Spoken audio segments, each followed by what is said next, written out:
श्रीलक्ष्मी अष्टोत्तरशतनामावलिः। ॐ प्रकृत्यै नमः। ॐ विकृत्यै नमः।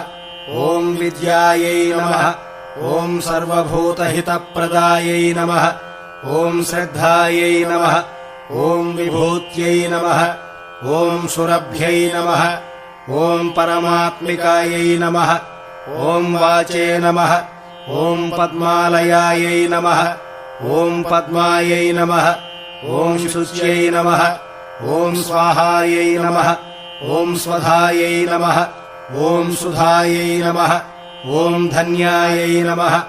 ॐ हिरण्मय्यै नमः। ॐ लक्ष्म्यै नमः। ॐ नित्यपुष्टायै नमः। ॐ विभावर्यै नमः।